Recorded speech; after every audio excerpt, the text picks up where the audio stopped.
If you were born in the 2000s, then you most definitely have heard of Torrent. As a matter of fact, if you are a true Torrent fan, then you may find that it is even more enjoyable to watch movies by downloading them from torrent sites rather than streaming them on Netflix or HBO. But have you ever wondered why all of a sudden torrents have become so unpopular? Well, people think it is mainly because of the streaming of things like movies and games. But that's not entirely true. And that's exactly what we're gonna cover in today's video. So, make sure to watch this video till the end. Let's start with the basics then. What is a torrent? In a nutshell, a torrent is a file shared through a decentralized peer-to-peer (P2P) sharing network. In P2P file sharing, users are able to exchange files between themselves without uploading them to a central server. The term may also apply to the extension of the file name or to the metadata that informs trackers, the programs that coordinate the transfer of torrent files to computers. Where to find torrents, and what is torrenting? So, torrenting is the process of uploading or downloading the components that make up a torrent file from several different peers or computers at the same time. And because of the shared nature of torrenting, makes the process of downloading or uploading large files much faster than uploading or downloading them to a central server. But why? Well, torrenting is not dependent upon the speed of the central server.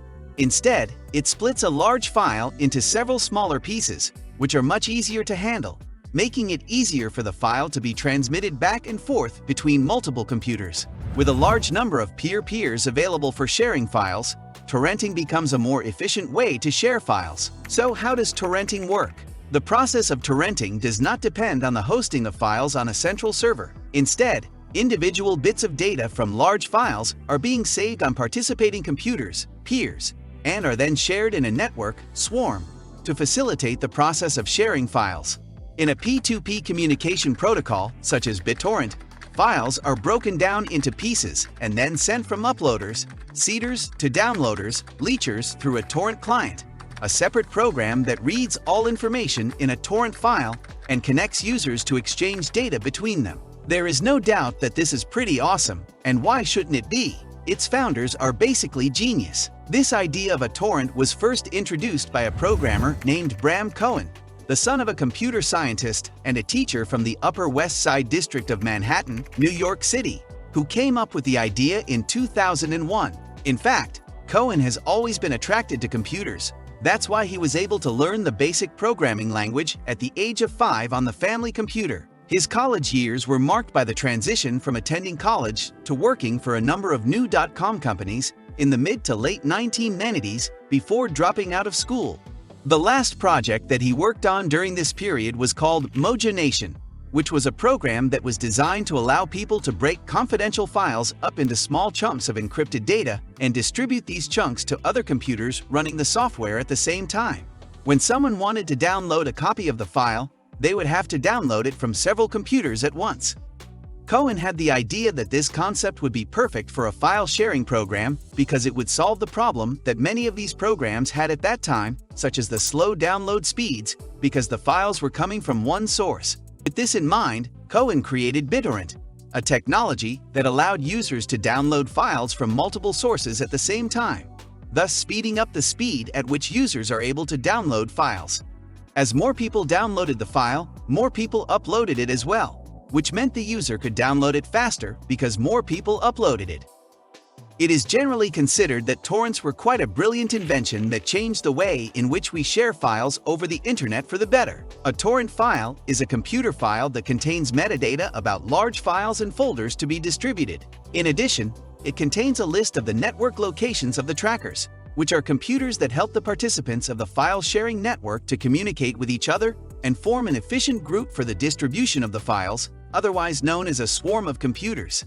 As a user, you can take advantage of a wide range of torrent software clients, such as Views, a powerful BitTorrent client that is perfect for users. In addition, there is an enormous collection of publicly available files that are available for downloading that do not infringe on copyrights, from movies to music to books and so on. So, this is without a doubt enticing, but is torrent legal? Torrents have been associated with piracy in the past due to their ability to help users download large files very quickly.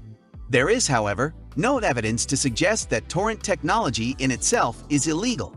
If you think about it, A torrent is nothing more than a way of sharing large files.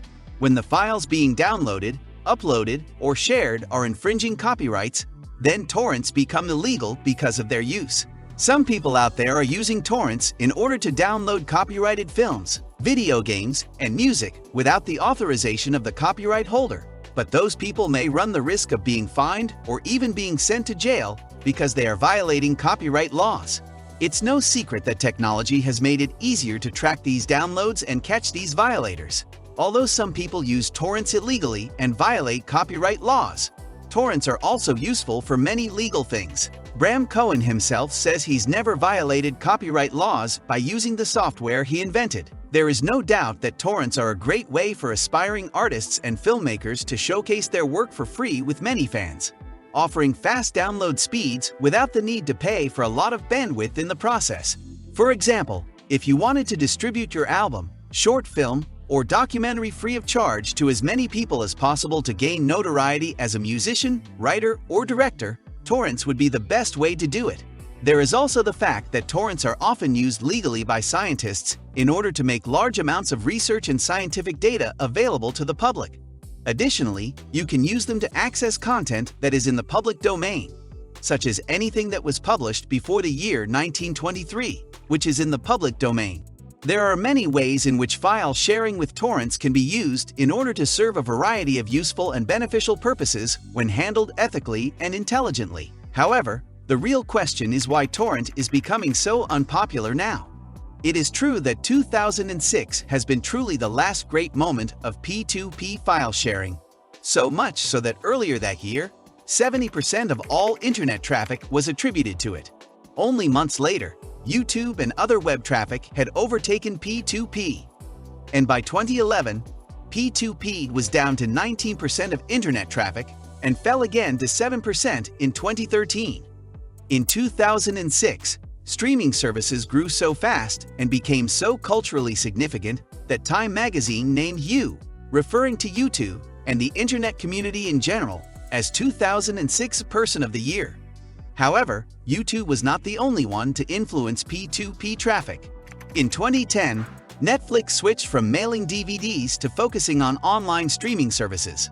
And within months, they become North America's largest source of evening streaming traffic. By the middle of 2011, their subscriber count was as 23 million in the US alone. Essentially, Netflix offered a solution to people's confusion about the multitude of TV channels and packages available. By offering all their customers' favorite TV shows and movies in one place, viewers could use a single subscription and get all the premium video content they desired. In 2011, file sharing was still a thing, especially on fixed networks. The majority of upstream traffic in the USA and EU was still torrenting, but that wouldn't last long.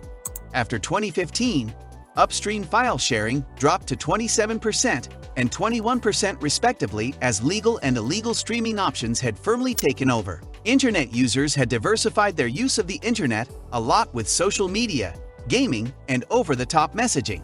So, are torrents coming back?